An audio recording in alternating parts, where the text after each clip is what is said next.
जय श्री राधे कृष्णा। आज हम आपके लिए गुरुवार बृहस्पति देव व्रत की कहानी लेकर आए हैं। कहानी सुनने के बाद आप हमारे चैनल को सब्सक्राइब करें, बेल आइकन को प्रेस करें ताकि हमारी वीडियो की नोटिफिकेशन सबसे पहले आप तक पहुंचे। वीडियो को लाइक और शेयर जरूर करें। भगवान बृहस्पति देव उसकी सदैव रक्षा करते हैं।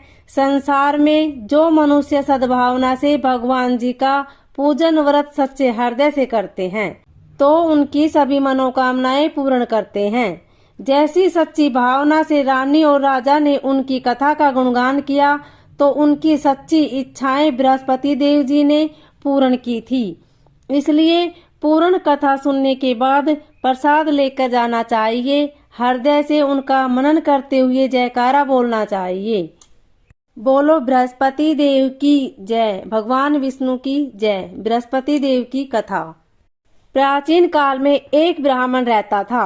वह बहुत निर्धन था। उसके कोई संतान नहीं थी। उसकी स्त्री बहुत मलिनता के साथ रहती थी। वह स्नान न करती, किसी देवता का पूजन न करती। इससे ब्राह्मण देवता बड़े दुखी थे।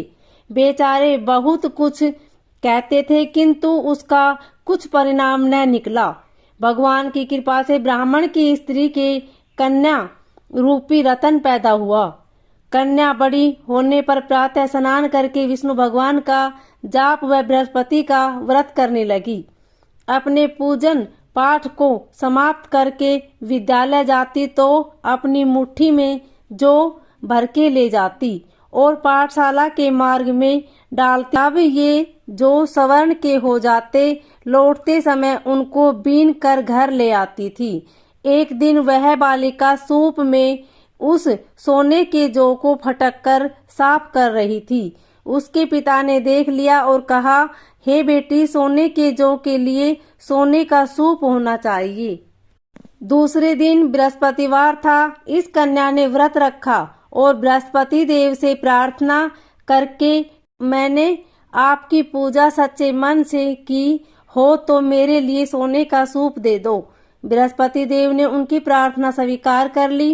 रोजाना की तरह वह कन्या जौ फैलाती हुई जाने लगी। जब लौटकर जौ बीन रही थी तो बृहस्पति देव की कृपा से सोने का सूप मिला।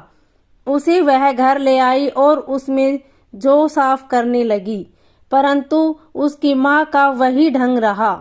एक दिन की बात है कि वह कन्या सोने के सूप में जौ साफ कर रही थी। उस समय उस शहर का राजपुत्र वहां से होकर निकला। इस कन्या के रूप और कार्य को देखकर मोहित हो गया तथा अपने घर आकर भोजन कर जल त्याग कर उदास होकर लेट गया।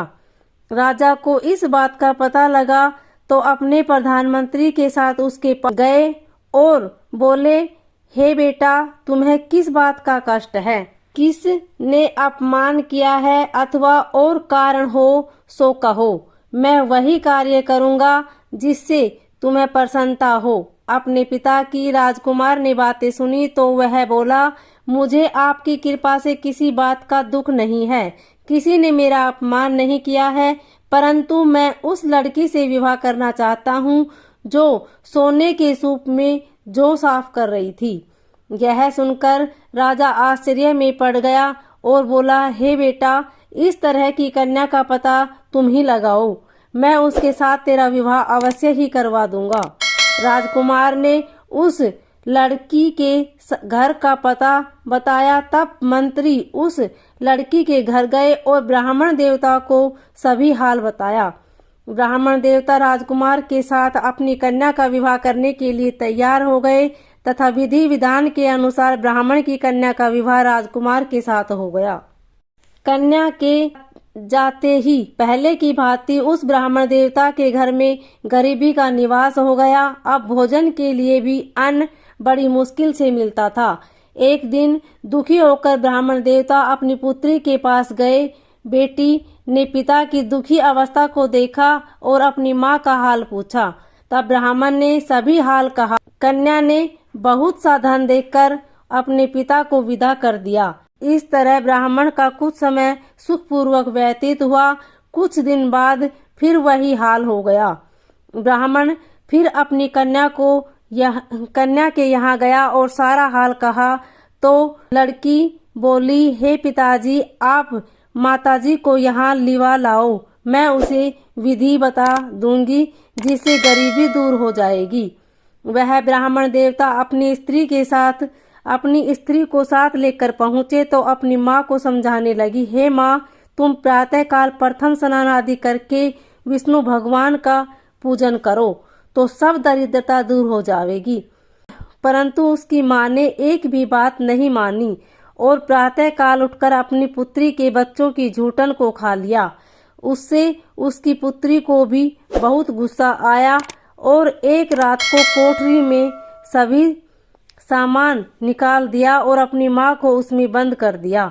प्रातःकाल उसे निकाला, तब स्नान आदि करा के पाठ करवाया तो उसकी माँ की बुद्धि ठीक हो गई और फिर प्रत्येक बृहस्पतिवार को व्रत रखने लगी। इस व्रत के प्रभाव से उसके माँ बाप बहुत ही धनवान और पुत्रवान हो गए और बृहस्पति जी के प्रभाव से इस लोक के सुख भोग कर स्वर्ग को प्राप्त। ओम नमो भगवते वासुदेवाय।